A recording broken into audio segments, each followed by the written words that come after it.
everybody. Howdy. Happy Monday. Happy Or something. Or something. That is a very bright screen. Yes. We're going to dim that down a bit. Where's my dim? No, that's the flashlight. That's not it. Nope, settings. Okay, display. Our highly organized... There we go. Now I'm not blinding myself. Highly organized and very professional Facebook live shows.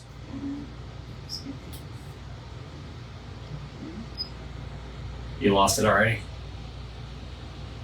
It's right there. Okay.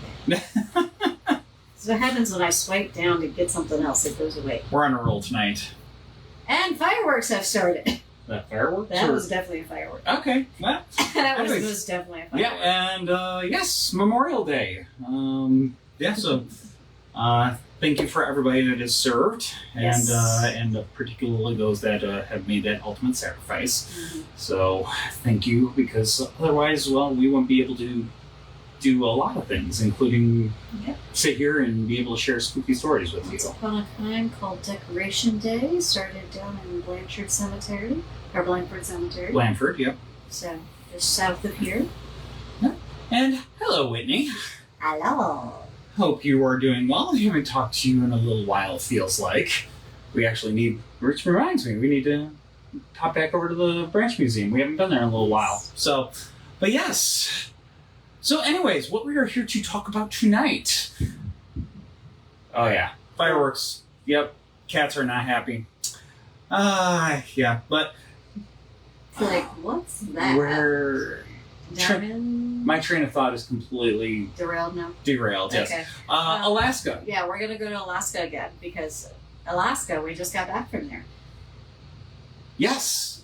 Yes, we did. We did not go to any of these places because they're on our next cruise list. Can we not have a battle royale in their place? They're freaking out because of the fireworks. But in any case, so yeah, we'll see if we see the cats tonight. But yeah, so Hunted, Alaska. Beautiful state. Again, as Beth already mentioned, the places that we're going to talk about tonight are not places that we actually visited on our trips up there, but still, all the same.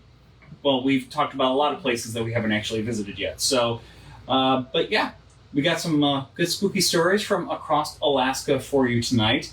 And you go ahead and start. Text me. Okay. My mother always loves to call right as we start Facebook Live. Ah, yes. So, anyways, yeah. Just talked to you all just last week with Haunted Washington, going back to back for this week to make up for the fact that we went 3 weeks before. Yes. Our first stop for tonight is going to be the largest city in Alaska. We're going to go ahead and head back to Anchorage. Now, we did talk about a couple places in Anchorage on the last episode, and it just so happens, well, Anchorage is pretty haunted. Yeah, a lot of stuff, a lot of spooky stuff going on in Anchorage. So we have a couple of stories from you from Anchorage before we start going further afield. And this particular story actually comes to us from the University of Alaska in Anchorage. And we have here the Wendy Williamson Auditorium. It's one of the largest auditoriums in the state that is available to rent, and it has hosted a steady stream of events and performances over the years, but it also hosts a spooky legacy. Construction for the auditorium started in 1973, but that came to a screeching halt soon after due to a loss of financial resources. It would not be until a few years later in 1976 that more money became available and the building could proceed in earnest. Once they were able to proceed, construction moved at a staggering rate, resulting in some oddities that, while not intended to be a part of the design, were still there in the finished product. There's an elevator shaft with no elevator, long corridors to doors that open and lead to absolutely nowhere, and there's an unfinished catwalk. This is sounding a wee bit like the Winchester House. Yeah, kind of. Yeah, just this one is very... Not nearly as intense as that and one. nor was this one intentional either, no. per se. But anyways, to say that it can be confusing in some places would be, well, kind. Now, mysterious architectural quirks aside, there is the question of the building's spirits, of which there are believed to be several. But why? It is a fairly new building. What's going on here? Well, we all know that doesn't mean anything. Yes, so here the Auditorium was named after jazz musician and former university professor John Wendy Williamson. He also attended the university as a student before becoming such an important part of their history. Much of Wendy's life would revolve around the university before he passed away of cancer in 1983. He is also believed to be one of the most frequently experienced ghosts on the campus. Not particularly surprising after spending so many years there teaching music theory and giving piano lessons as well as classes. In the years of the Auditorium's operations, there are a few people who have spent more time there than Shane Mitchell, a University of Alaska graduate who went on to manage the Auditorium. He has been there since 1982, and even when he started there, it had already had a haunting reputation. In his time there, he had many spooky experiences, including some with Wendy himself. Mitchell said that he tried to hang a portrait of the theater's namesake on the wall in the foyer of the lobby, but the next morning the painting lay on the floor. He tried to hang the painting numerous times, but each time the painting ended up on the floor the following morning. Mitchell finally gave up and put the painting in storage, saying, "It's not the most flattering portrait. Maybe Wendy just hates it." Mitchell believes that Williamson may also be carrying on with his musical talents, as he sometimes hears someone playing the piano in the lobby during classes or rehearsals, but no one is there when he looks out to the lobby to see who might actually be playing. In addition to Mr. Williamson, it is believed there are a total of 6 other spirits that have been identified at this location. But who are they and why are they here?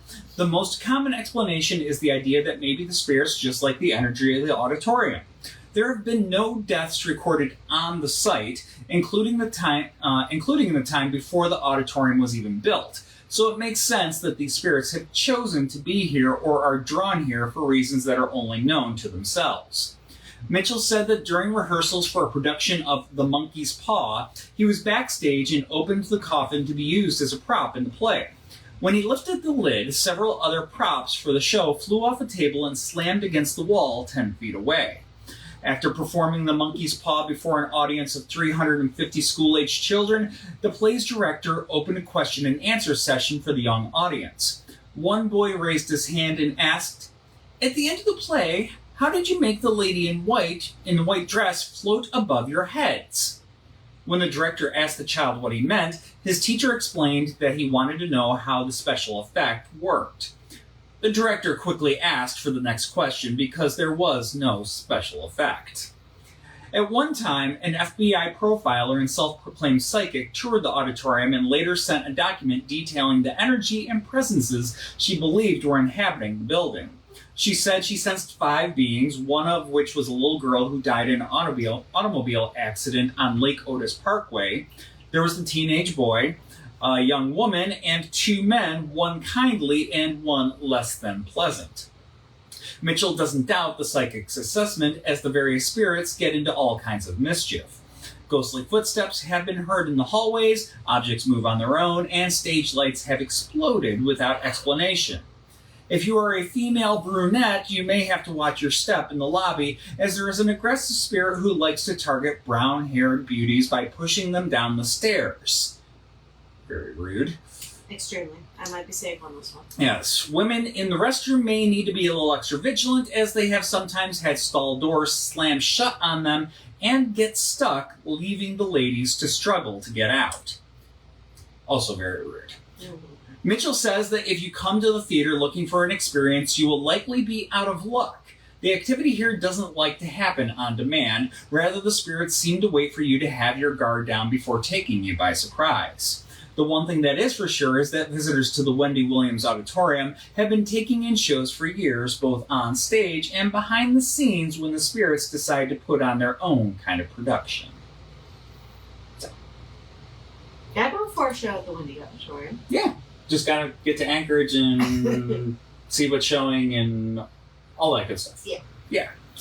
Alright, so we're going to stay in Anchorage, and this is the Dimond Center, not to be confused with Diamond. There's no A there. Now this is heading south through town from where we just were, where things get a little more suburban. Housing developments, strip malls, big box stores, and amongst them is the Dimond Center. It's a family-owned shopping center with many of the basics, plus entertainment features like an ice skating rink, a bowling alley. Development at the Dimond Center started back in 1977 with the construction of some of those earliest buildings. The site reached its current size in 2002 with the completion of the mall, just over 200 stores on 4 floors, making it the largest enclosed mall in the state of Alaska. More than your average mall, well over 200 stores are nestled, as we said, on all 4 floors. That's a lot of shopping. Now, it all seems, it all seems fairly benign, just like the opening scenes of so many horror movies. But if the stories are true, the crew that built the Dimond Center committed the ultimate offense. All but one that guarantees to stir up and anger ghosts. They dug up the remains of an ancient Indian burial ground. You don't do that. You just don't do that. They did, but you don't do that. So, when contractors look to raise a new building, they typically don't choose the site of a sacred burial ground from thousands of years ago, at least not on purpose. Unfortunately, that's exactly what the developers decided to do when they decided to construct a building over the gravesite dating back to the early Native American populations from this area. While the Dimond Center was being constructed, diggers uncovered the graves and remnants of human bones. They attempted to tactfully gather all the tiny graves that they could, taking care to keep the bodies separated, ensuring that each one found a proper reburial in an appropriate place. However, due to the sheer gravity of the building site, the numerous graves, the job was not small, nor was it easy. People have since speculated that there's probably quite a few of them that got left behind. It wasn't long before the Dimond Center got its reputation for being a hotbed for paranormal activity, causing many people to ditch their shopping when it starts to get dark. People reported hearing flute music, drums, long after the center closed, especially near the bathrooms and the lowest recesses of the buildings. Others claimed to see the transparent figures of wolves roaming around the mall. These wolves growl loudly to those who cross their path, perhaps trying to protect their territory. People dressed in their native clothing have also been spotted by employees and visitors.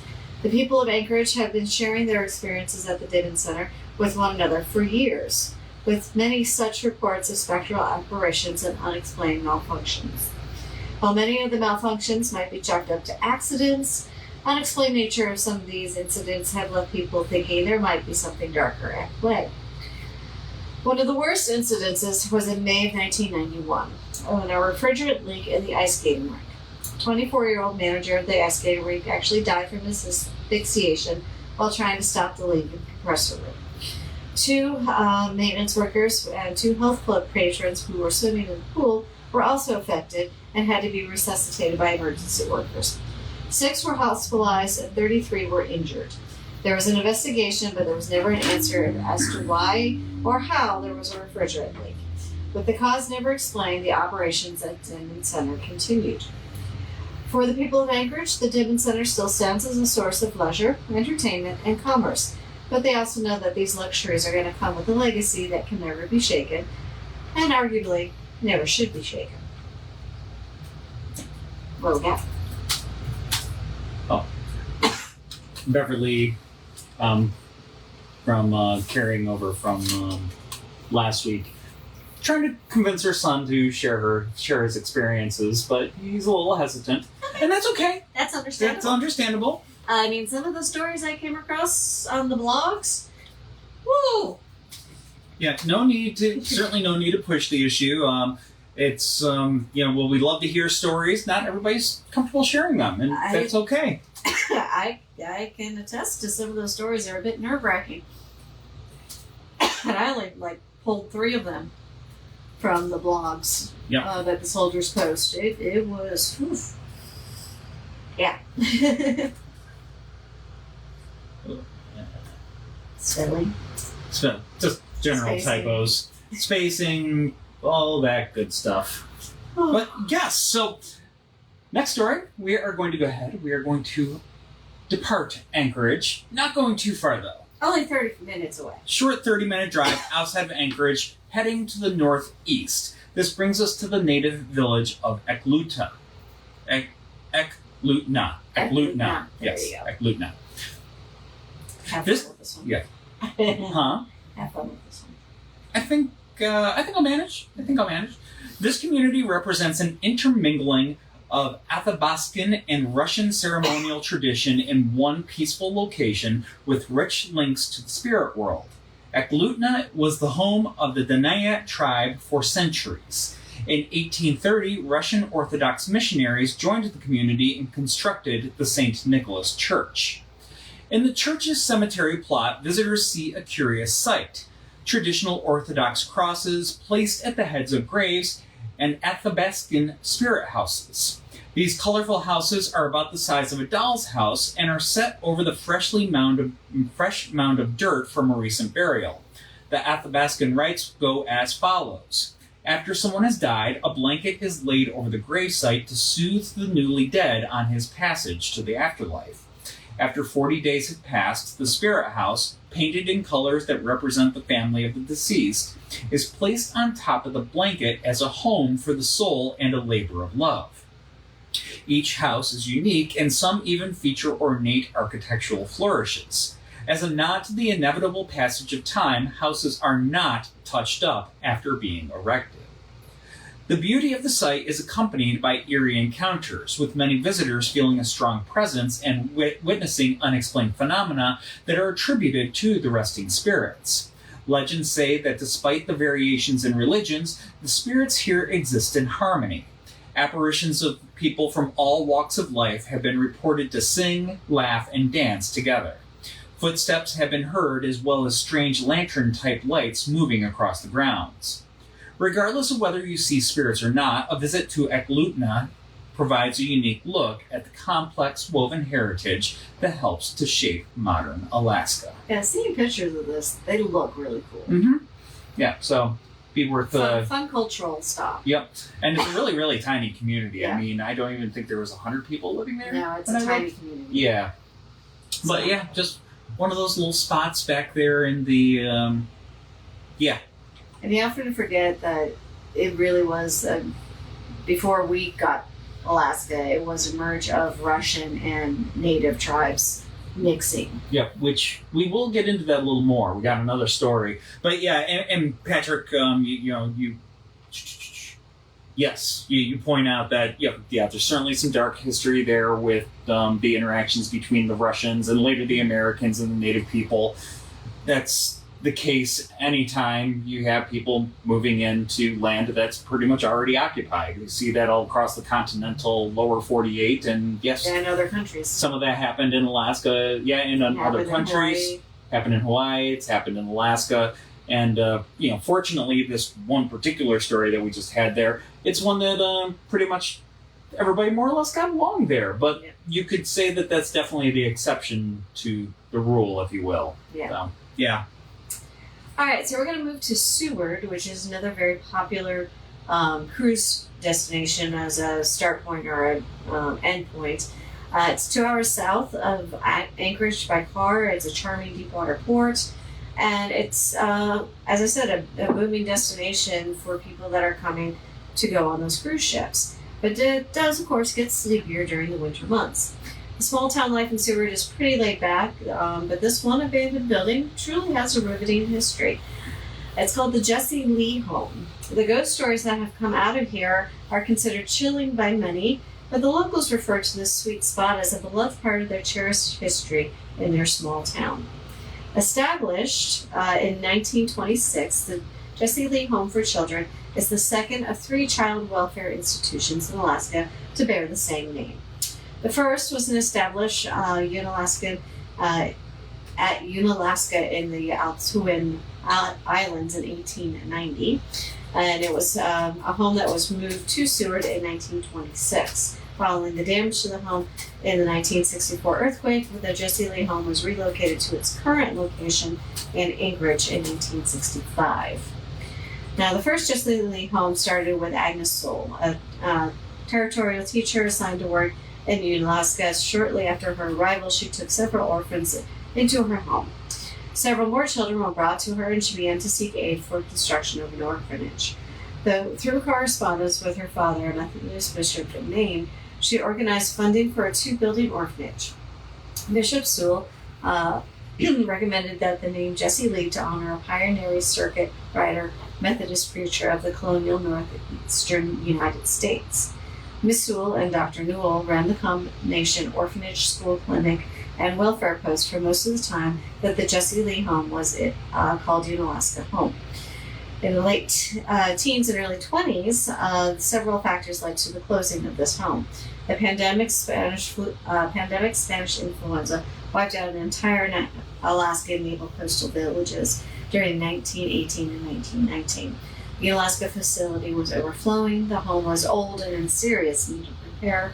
In addition to transportation of the children and supplies had become very unreliable and, of course, expensive. Seward was elected largely because it was Alaska's largest port and transportation point. It was believed that the cost of supplying the facility would be lower because of the regularly scheduled freight and passenger links with Seattle. On average, about 120 children would reside at the house at any given time, though this could not be confirmed as enrollment records were not located. Numbers did not even remain constant as some children grew up and left, others were adopted, and some died of diseases like tuberculosis. It is noted that not all the children were orphans, but some were placed in the home because their parents were hospitalized in a tuberculosis sanatorium themselves. And most children came from native people of the Altoona Islands or the Seward Peninsula, though the children from all races and regions were represented. In March of 1964, a massive earthquake rocked the south central Alaska, causing widespread damage.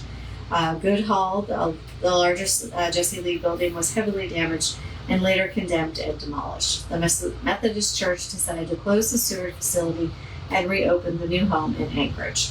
The earthquake damage wasn't the only driving factor, as the Seward buildings were not well insulated and the complex was expensive to heat. In addition, the state of Alaska was moving away from orphanages and replacing the system with one oriented around foster care. In 1966, the Methodist Church deeded the Jessie Lee home to the city of Seward, who eventually sold the property to private owners. Today, after being abandoned for about 40 years, the property is again owned by the city of Seward. After sitting on the abandoned property, reports of paranormal activity started to trickle in from those stepping on the property or driving down the street at night. There were children giggling, mysterious movements, ghost-like silhouettes and feelings, and a melancholy top the list of the most frequent observations that are reported. Sounds of skipping rope are also heard tapping on the sidewalk, and others have reported hearing little feet running past them, followed by cheers. This otherworldly activity has made the building into one of the most creepiest places in Alaska to visit. It is almost all these lingering apparitions. They're all happy and they're filled with joy from the past. Still, it's a bit creepy to think about any structure that's being haunted, and this alone keeps many away from this area at nightfall. Today, nothing remains of the buildings that once stood here. After a long, heated battle over the fate of the site, the land was cleared to make room for a memorial park, but plans for that park appear to be on hold. Only time will tell what will become of the spirits of the Jessie Lee home, but perhaps they will settle into the memorial park that is intended to acknowledge the difficulties that brought them to the Jessie Lee home and the care that they received there. I mean, playing children in a park? Yeah. It sounds appropriate. Yeah. So, yeah, unfortunately, right now, it's just a vacant lot. It's fenced in vacant lot because they tore the building down. But yeah, there are some on Google Maps. You can, well, and I'm sure you could look up in other places too. Google Maps, actually, the street view from that area. They haven't updated it since 2009. So it's still there. So it's still there in Google Street View. But yes, in more recent years, it's definitely it was torn down and now vacant, unfortunately. But we'll see what happens. Hopefully they'll get that memorial park up and in place in the not too distant future. Now, we're going to go off into rural Alaska, and we're going to go back to the year roughly 1900. And at this point in time, we have Jim Donaldson, who decided to build a roadhouse at the junction of the government trail from Valdez to the the government trail from Valdez, where it intersected with the Indian trail from the Tonsina tribe. Yes, that's it. Okay. For the first few years, this roadhouse bore his name, the Donaldson Roadhouse. When first built, the idea was to capitalize on the traffic to the rich Kennecott copper country. The site would draw the Army Signal Corps to construct a telegraph station in 1902, and around this same time, the roadhouse was expanded and renamed to Tonsina Roadhouse and could accommodate up to 60 guests.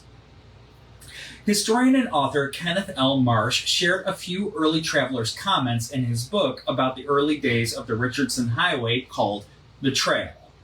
In 1904, one noted, "At supper we had fresh red radishes, lettuce, and turnips out of the only garden in Alaska we saw.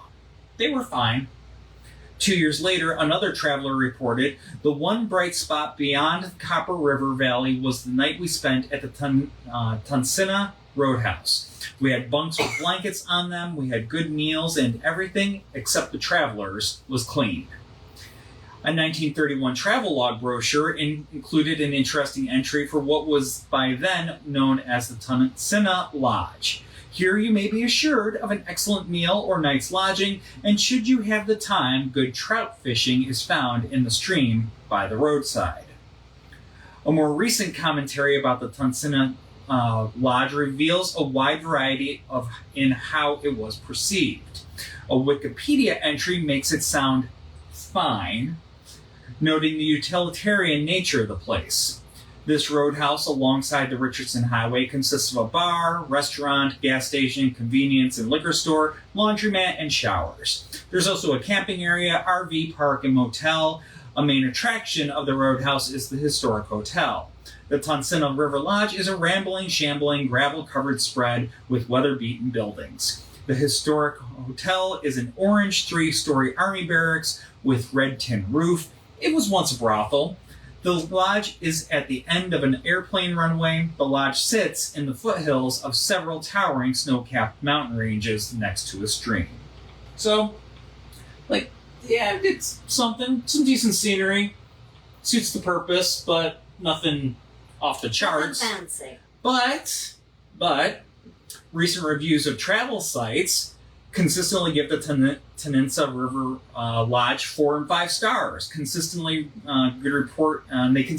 report on good service and accommodation. So, yeah, even though somebody one man's thought trash is another man's treasure. exactly, It's all about your perception. yeah, it all depends on what you're looking for. It's easy to come to the conclusion that perhaps the Tonsina Lodge is one of those diamonds in the rough, if you will.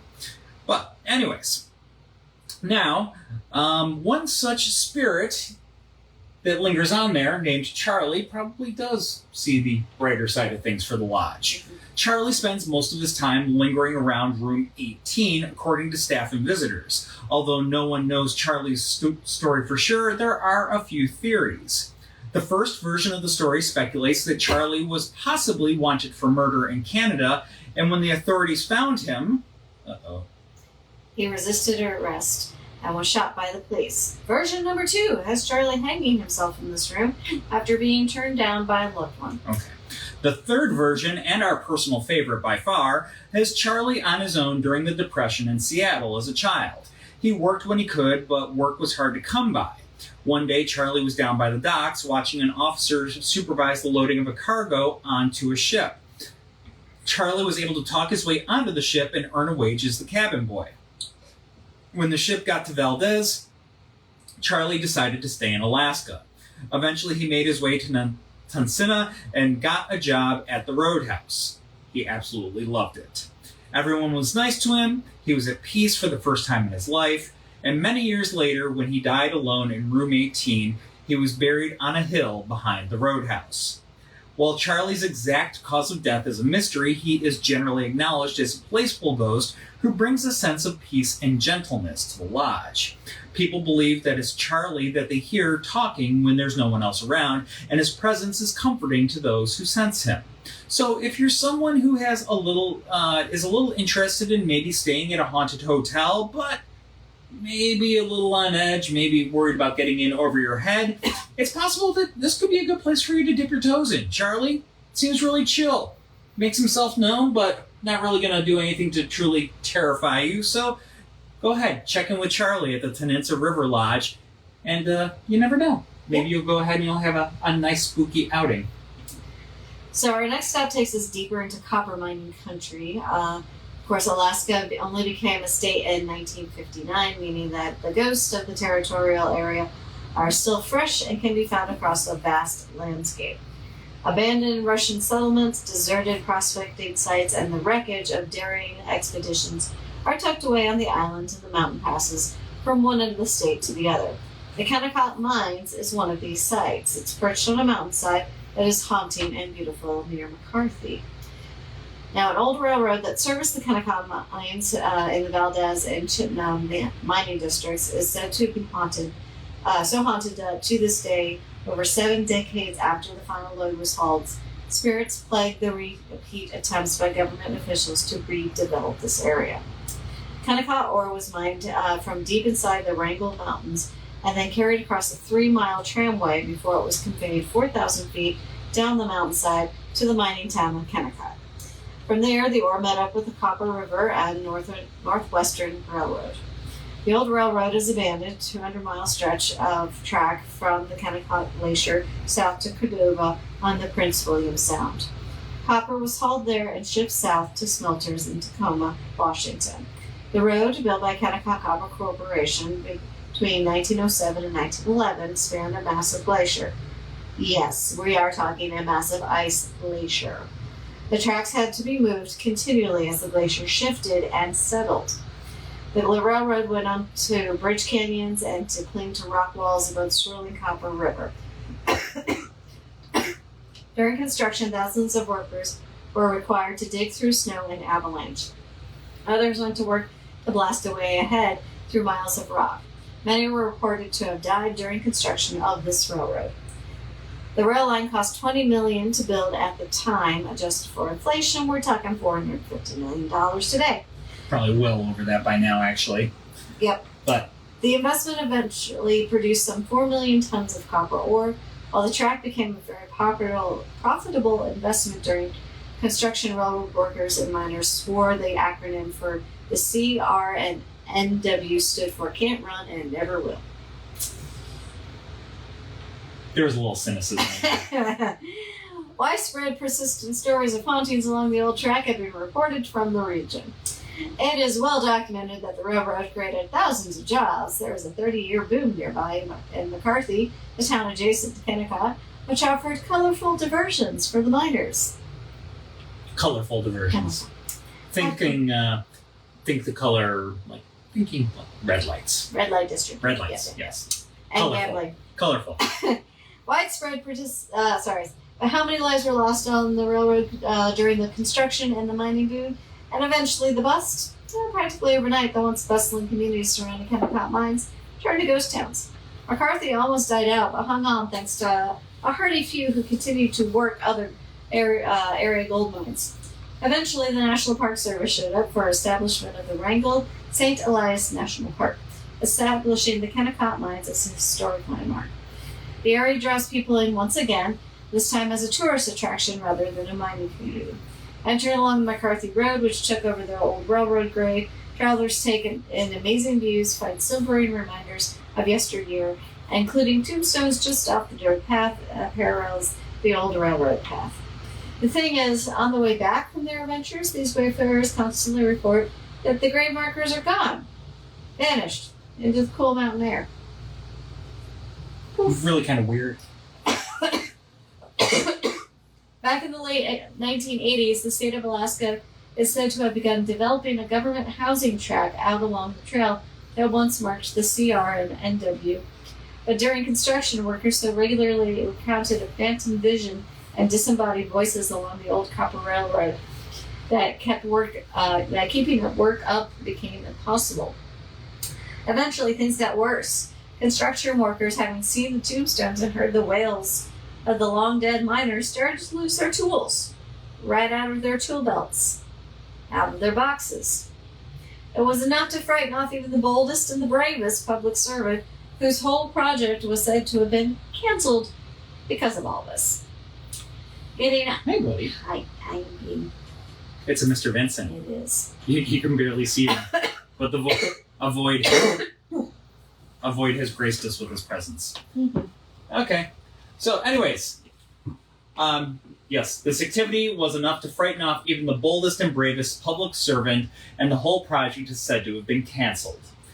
Getting out to the long-abandoned track isn't easy. Much the same can be said of many other places in Alaska, but in some of those, people manage and sometimes even flourish. Few other places are believed to have had as many spirits discouraging resettlement as the abandoned ghost towns and railways of the Kennecott copper mines in Wrangell St. Elias National Park. So, I will take it up from here. I'm still not quite 100%. Here, you want to take this for the moment? Thank you. And I'll read for a little while? Yes, you can read for a while. Yes. Shrink. There we go. All right. Where's my water? There's my water. So, this next story actually ties into what we kind of were briefly hinted at in the chat earlier. Some of the frictions between, particularly in this case, it'll be the Russian settlers and the native peoples, and actually what ultimately resulted from this. So, this next stop is down in the Alexander Archipelago that reaches down from the bulk of mainland Alaska towards the lower 48. This stretch of islands is dotted with communities that are popular on cruise line itineraries, along with one of them being the city of Sitka. Sitka's role in the history of Alaska is pretty remarkable. When part of Russia for over 60 years in the 1800s, Sitka was the capital of Russian America. When the Russians sold Alaska to America in 1867, the ceremony took place in Sitka. And while Alaska is not home to any castles today, it once was, with the majestic Baranof Castle standing on a hill overlooking Sitka. Now, Baranof Castle was home to Russian governors in the 1800s, but today is just some historic markers remain on the hill where it once stood, perhaps along with some lingering spirits. The Baranof Castle State Historic Site, commonly referred to as Castle Hill, is one of the most historically important sites in Alaska. Just off a main intersection in downtown Sitka, a path takes visitors to the top of the hill and the panoramic view of the downtown and the waterfront. Though no structures from that period are standing, the historic site does hold the foundation of Baranof Castle. Prior to the arrival of Russian settlers in the area, Castle Hill was occupied by families of the Kennecott clan of the Tlinkits? Tlingit. Yes, Tlingit. Tlingit. Because that T is silent. Yes. So, Alexander Baranof, a leading figure in the Russian-American company, arrived in the Sitka area in 1795 and sought to establish a trading post on the hill. He ended up establishing Redoubt Saint Archangel Michael several miles away in 1799. This trading post was destroyed by the Tlingit. I'm sorry, I'm stumbling over my words right now. Trading post was destroyed by the Tlingit in 1802. Baranof returned to Sitka in force in 1804 and seized Castle Hill, from which the outnumbered Tlingit had withdrawn. After the Six-Day Battle of Sitka, the Tlingit formally ceded Castle Hill to the Russians. In 1836, a brick castle was built as the home of the Russian governor until it was handed over to the Americans in 1867. With the ceremony over, the Russian family sailed away. So yeah, for just over 60 years, the Russians basically held sway over that area, and, the Tlingit did not willingly let it go. It was fought over pretty furiously there in 1802 and 1804, unfortunately.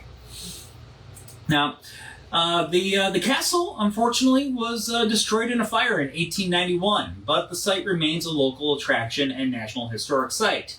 The view from this spot remains lovely, but the haunted castle has faded to just a few cannons from the 1800s and some historic markers sharing the stories of the site. One such story is called the Haunted Chamber, and it has become legend in the community. In fact, a local museum displays a set of door hinges, door lock, and key from the original Baranof castle. These large, beautiful door hinges were in a glass case surrounded by artifacts from the time of Russian governance over Alaska, along with a beautiful old key and lock. The wood to which the hinges are attached says that they are from the haunted chamber of the Baranof Castle in Sitka, Alaska, 1889. The haunted chamber was a local legend that seemed to spread in various forms in the mid-19th century, but it was published as a poem, The Legend of Baranof Castle, by Henry E. Hayden in 1891. The back of the door hinges plaque includes 2 lines from the published poem. The legend refers to a Russian princess, name unknown, who fell in love with an American. Her father disapproved of the relationship and forced his daughter to marry a Russian of the father's choosing. The princess was separated from her American lover and isolated in the castle until she was wed. The night after she was married, she jumped out the window and fell to her death, unable to live with the idea of being separated from her true love. Her ghost roamed the castle in a dark-colored dress, accompanied by the sound of her swishing wedding dress and the fragrance of roses. When the new castle was built in 1837 and the lighthouse was placed at its peak, her spirit persisted in haunting the new structure. Those who tended the light complained that weird noises would occur on certain nights, and sometimes their fire would inexplicably extinguish as she was heard walking through the corridor below the tower. A chamber was dedicated to her, and the door was locked, sealing her spirit away forever, or so they thought. The story persisted after the family's departure with the transfer of Alaska to the Americans. Newspapers began to report the presence of a ghost, a beautiful and doomed Russian princess haunting the site. Decked in a black gown of mourning and opulent jewels, the princess drifted through the castle during the night, sadly bemoaning her fate. And when the castle burned in 1891, the lock and key and hinges that sealed the spirit's room were some of the few artifacts to survive the blaze. Now the princess walks Castle Hill and sometimes the Russian bishop's house nearby, most often at the midnight hour. Locals call her the Lady in Black. Yeah, definitely a place where you're going if we ever get to that port. I definitely want to get to Sitka. I do too. Yes. So. Again, that next trip, usually that's on. Yeah. It's a one-way trip. It's on the list. Yes. On the list. Yes. So, moving along. I had to include this because what's Alaska really known for these days? Well, there's a few things. Yes. But the Iditarod. The Iditarod. So yes, actually, it's an iconic piece of Alaskan culture today. This annual dog sled race that takes place between Anchorage and Nome was first run in 1973. The race is intended to test the endurance and mettle of the dog teams and their mushers in what has become a highly competitive event. While most of the competitors are from Alaska, the high-profile event has drawn attention from all over the world. The origins of the event are rooted in the necessity of dog sled teams to traverse the frozen stretches of Alaska before the advent of the airplane. Once the airplane replaced many of the dog sled routes, and later with the advent of the snowmobile, dog sledding almost went extinct, except for those who carried on with it as a sport. A push by die-hard fans of the sport in the early 1970s gained momentum to become the widely celebrated annual event that it is today. That said, it can be a truly grueling event, and mushers who have taken part have been known to see and experience strange things, oftentimes along old abandoned settlements along the racing trail. Anchorage Daily News writer Jill Burke reported a story that came from racer D.D. John Rowe, who encountered an encampment of eerie, old-timey looking racers. Dee Dee said, "When I came there in the early years, I was certain I saw other teams, but they were old teams wrapped in blankets and wolfskins. All of those people are there, and you can see and hear and smell the wood smoke. The ghost town clattered with noise of fire pokes and slamming doors as miners milled around, their arms heavy with gold weights and scales. They were not happy to see you. They would just give you looks like they were hoarding their stuff. You wanted to get away from them. Elsewhere on the trail, there is a spot that is universally disliked by mushers known as Old Woman. It's the name for both a safety cabin and a mountain, as well as the former inhabitant of the area whose spirit still lingers there. Mushers regularly leave food or other gifts to quell the old woman's spirit, or rumor has it she will follow you all the way to Nome, Alaska, the final stop on the race route. D.D. John Rowe also commented on this particular part of the trail, stating that simply being in the area can lull a person and make them want to stay, destroying their race strategy. This may be a tactic by the spirit who seems to desire company in such a remote setting. Another racer, Doug Ketchatag, claims that something grabbed him by the shoulders while he was passed by the Old Woman Mountain. Inside the cabin, Old Woman reportedly hums a haunting tune composed of minor rather than melodious notes. Another report from the cabin suggests that the spirit, appearing in the form of a beautiful woman, transfixed a boy so firmly he had to be physically pulled from his position. The popularity of the Iditarod shows no sign of slowing down, and as long as dog sled teams brave the Alaskan wilderness, we'll be keeping our eyes and ears open for more spooky tales from this iconic event. But yeah, I had to do a little bit of digging, and I was thinking at first when we were talking about this cabin, I thought we were talking about like an abandoned cabin up there in the mountains, but that's not the case at all. That's something that is actively managed to this day by the Bureau of Land Management, and it's there for people that are traversing the wilderness of Alaska in the winter months. Mm-hmm. It's free for them to use. You can go in there. There's a wood stove. You can stay warm. They don't keep any food or anything like that. It's just shelter. Just shelter. But it's, it's an important part of the Alaskan wilderness for a lot of these people that head out that way to make sure that they have this little safe little oasis, whatever have you, in the. We saw something similar when we were on the White Pass with the old train cars. Yep. They've got a couple of them set up along the hiking trails up there, so you have a shelter should you need it. Yeah. If the weather kicks up or turns foul on you while you're out there, it's can truly save your life. So, yep. It's better to have you bunker down and shelter safely than to send a rescue or recovery. Yeah, recovery. It's not something that we typically have to think of here in the lower 48. Usually, you shelter somewhere nearby, but can't say the same out in the Alaska. No, I love the fact that they do that. Yep. So, next, we're going to take a slightly different track. We're going to get away from the haunting. Cryptid! We're going to address a classic Alaskan cryptid. Because why not? As America's last frontier, much of this great land is still unexplored, but tales about these far-flung reaches are many, including sightings of a monster that might make Bigfoot break out in a cold sweat. The natives call it Wahila, while others simply call it Sabrewulf. Dun, dun, dun. It was thought to be long dead, but sightings of this fearsome creature still persist into the modern day. Some say it's as big as a bear and weighs 600 pounds. The beast has claws like knives and thick black fur. Supposedly, it is related to the ancient direwolf that was said to have died off some 12,000 years ago.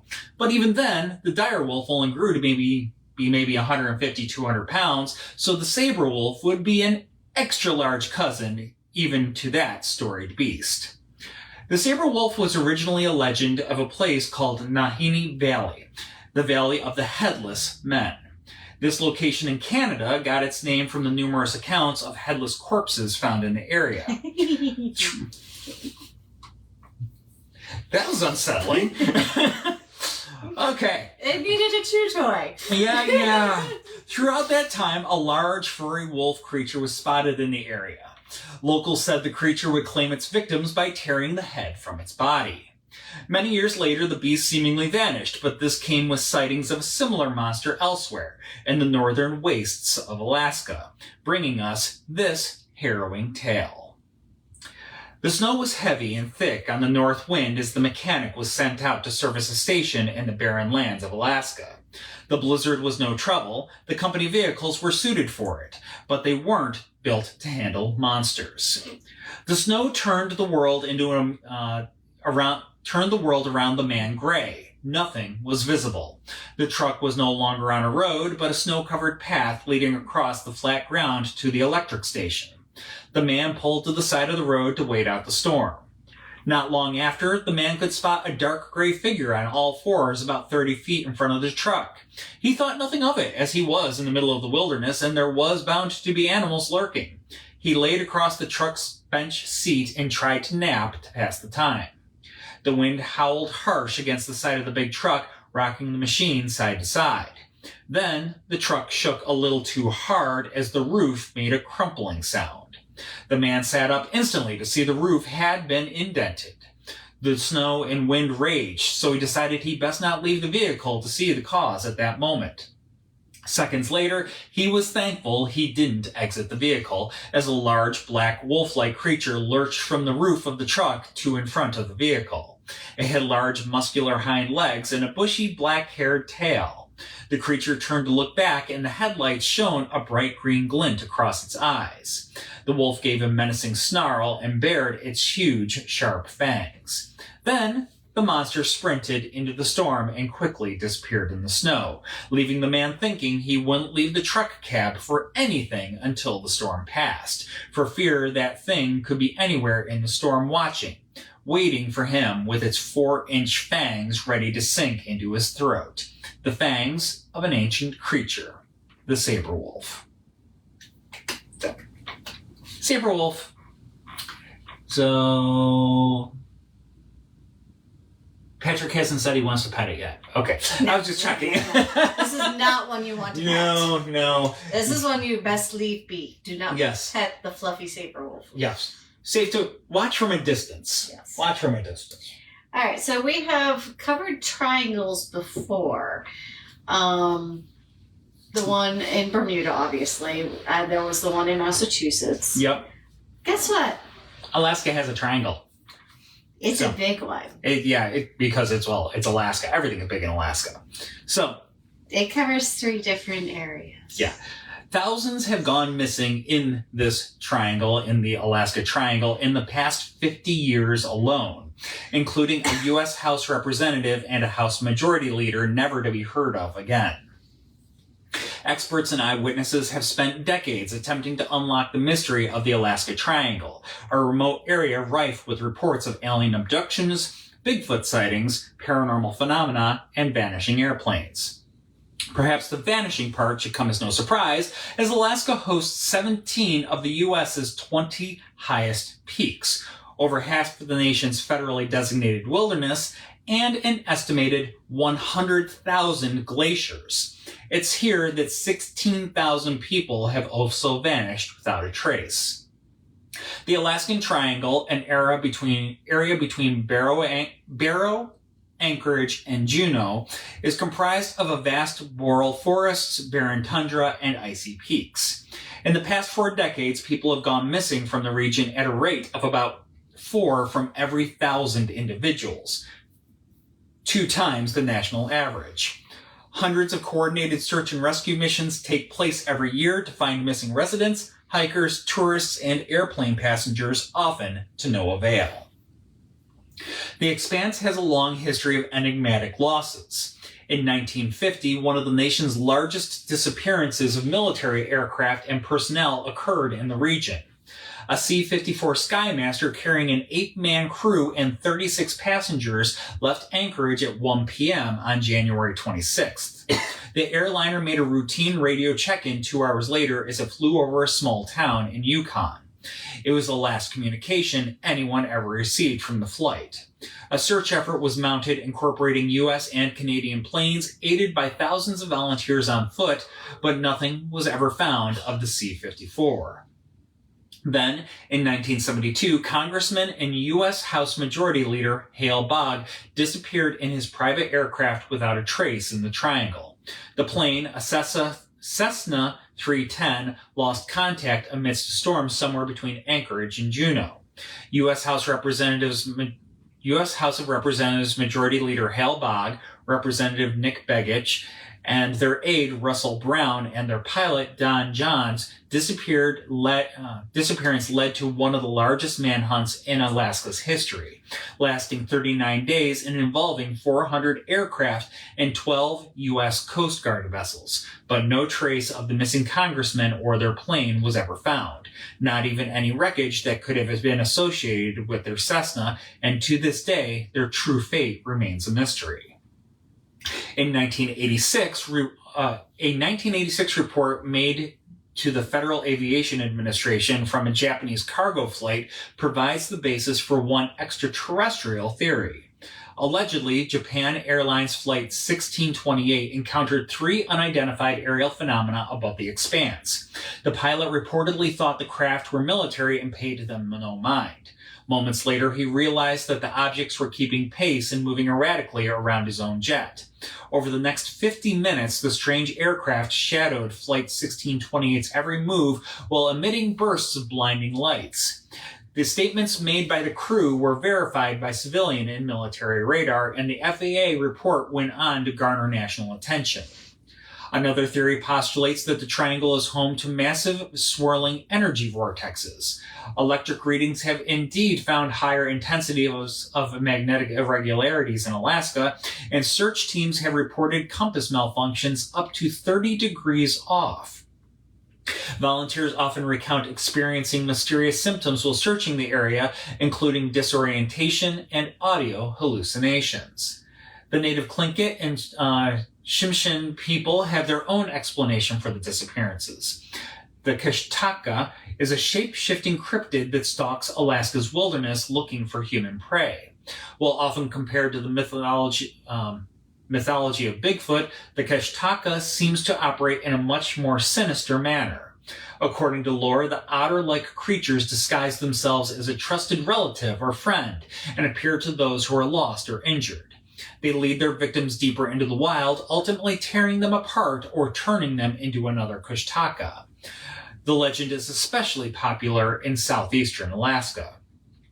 Despite the plethora of paranormal theories, the terrain itself offers the most likely explanation for the disappearances. The massive glaciers that populate the area typically have a brittle upper crust. This layer can fracture at a moment's notice, opening deep crevasses or moulins that can stretch all the way to the bottom of the glacier. As glaciers shift and glaciers continue to recede, it is believed that some of these disappearances might be resolved. But until then, the many mysteries of the Alaska Triangle will linger on. It's a portal. It's an alternative timeline. Alternative timeline? You know, multiverse. Yeah, I know exactly what you mean. When do we leave? You want to put 4 cats on a plane to the triangle. To an alternate dimension? To an alternate dimension. What do you think, kitty cats? I'm not up for that trip. I think we're being ignored. I really am not up for that trip. I don't have enough gauze. Enough gauze. Or Neosporin. Yep. None of that stuff. No. And we would miss you. We're not going anywhere. Okay. I'm being ridiculous. Chris is like, it's a holiday weekend. We should be at the cottage. I had to work yesterday. We couldn't go to the cottage. It is what it is. It's fine. And we had fun at Busch Gardens today. Yes, we had fun at Busch Gardens today and on Friday. Yes. We went twice this weekend, so we had fun time out there. Yep. So Roberta asked, or Alex asked before, what was our favorite research location? The most favorite place that we've ever done research on? Ooh, gosh. Yeah, I have to go back to that. Where do you go? Oh, there's been so many good ones. Yeah, our surprising, most surprising location. Most surprising. I said the transportation stuff. That's a good one. That was a good one. That was a good one. I might be inclined to say Japan. Yeah. Japan had some very interesting stories.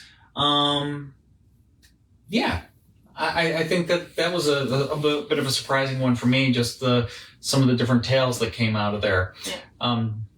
So yeah, I think that's probably the transportation one. Also in transportation and the subset of that, the one that we did specifically on Or is that the one you're talking about, the London transportation? In general. You're talking the general one? Just in general. We also did the one on the London transportation. That one was cool with going into the London Underground and stuff. Well, yeah, most of the stories were about the London Underground. There were a couple of exceptions, but just the mass concentration of stories associated with London Transit. Yeah. But gosh, there's been a bunch of good ones that we've done over the years. Over the years now, gosh, I forget what this got to be episode 110 or something like that. We're getting into that ballpark. So we've done a lot of them. Mm-hmm. But and there's still more to come. I am currently working on a new military one. Yeah, so the forts and bases. Yeah, because we did, what was that? 2020 or 2021 we did military, yeah. Did military bases, and so we have a volume 2 of that coming down. Yeah.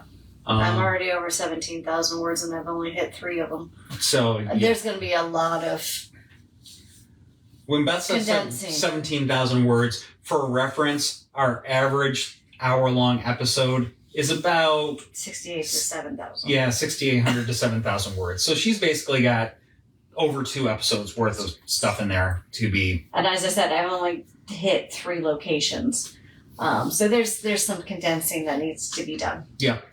But yeah, we've had quite a few really interesting ones to date, but I think that those are the ones that really kind of pop into my mind at the moment.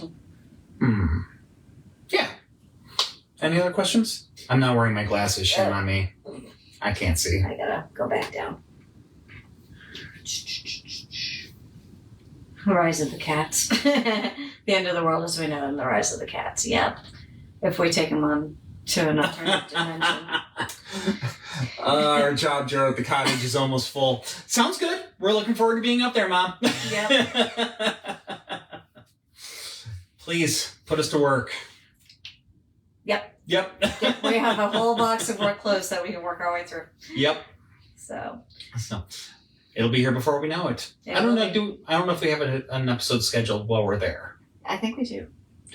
We'll figure it out. I haven't figured out what it is yet. We'll figure it out. What are we doing in 2 weeks? We're doing national parks, I believe. Ah, yes, that's right. So, national parks. So, ghost stories from national parks, which this is going to be an interesting one because on average, it's not universal. On average, the National Park Service doesn't talk about spooky stuff much. You'll get a few exceptions here or there. It's kind of up to the discretion of the local managers of the individual National Park Service sites. But yeah. Yes, we are going to have an episode up there. It'll be lighthouses. Oh, got lighthouses. It accelerates. Oh, time flies. Yes, time flies and it accelerates. But yes, so yes. Well, we'll have an episode while we're up in New York in about a month and a half, I guess. Yeah. But in the meantime, yes, we will be back in 2 weeks with ghost stories from national parks. So that's definitely going to be a fun one too. Yes. So. And I have a second one of those started too, because plenty of material to work with. I found some good sources. I just need to actually sit down and do the strips. We'll get it done. Yeah, it always does. It always does. Somehow, some way, it always does. Yep. I think the exception to that was somehow our Hawaii episode. Didn't our script disappear? It did. It just somehow it got not saved. It disappeared a half an hour before we went live. Yeah. Yeah, that was something. That was painful. Oh. That was one heck of a winging it. Yep. But we made it work. Somehow, some way, we made it work. Mm-hmm. Oh. Let's not repeat that one. No, let's never do that again. Yes, knock on wood. But, yeah, trying to think. Anything else? I don't think so. Yeah. We are going to, we got tours. We always got tours. Yep. So, the fixed schedule starting this week will be Thursday through Sunday. Yep. Or is the fixed schedule start next week? It's this week. Okay. I'm pretty sure it's this week. In any case, we got a lot of tours. I didn't realize we ran Hawaii without a script. Yeah, that was a moment. Theater, baby. That was one of our earlier efforts too, if I recall correctly. We were still getting the whole format thing sorted out and how we basically just how we prep for these. So yeah, that was something. Yeah, I still can't believe that script just disappeared. It disappeared in the Alaska Triangle. Yeah, no. You don't mess with the fire goddess there, but Haley has opinions. But anyways, you'll notice Lee was not able to join us tonight, obviously. So, we just have the cats to keep us company, and, well... 2 of them are asleep on the bed, and one of them's next to me pouting. Yep. But, yeah. So, yes, we're looking forward to national parks, and, well, we should have national parks, another episode, and then the one where we'll be live from New York. No? National Parks is on the 10th. Yes. And then the next one will be June 24th. I'm sorry. National Honda Military is on the 10th. Oh, so our next one isn't the National Parks. Yeah, I know. National Parks on the 10th. Honda Military on the 24th, part 2. And then Lighthouse is on the 8th. Okay. Yes, that's where we are. Got it. Sorry, you're asking me to date. You're asking me to time. There is no time. It doesn't exist. Okay. We're getting a little punchy. It's probably time for us to go ahead and, we'll put Beth to bed. Beth has to open a coffee shop tomorrow. Yes, and I have to go back to the office, unfortunately. But thank you all again for watching, tuning in. Glad you could join us tonight in our office. Our office. The official Haunts of Richmond office. Which we haven't come to you live from in a while now. But yes, but it is summertime, so it's probably where we're going to be doing our shows for a while. Yep. Because downstairs you'll hear the AC running nonstop. Our jet engine. Yep. So anyways, again, thanks for watching. Cheers. Cheers. If you have any Alaska. any questions, anything like that, go ahead, drop them in the chat, shoot us a note, something like that, and we'll follow up with you. But thank you again, and y'all have a good night, everybody. Night.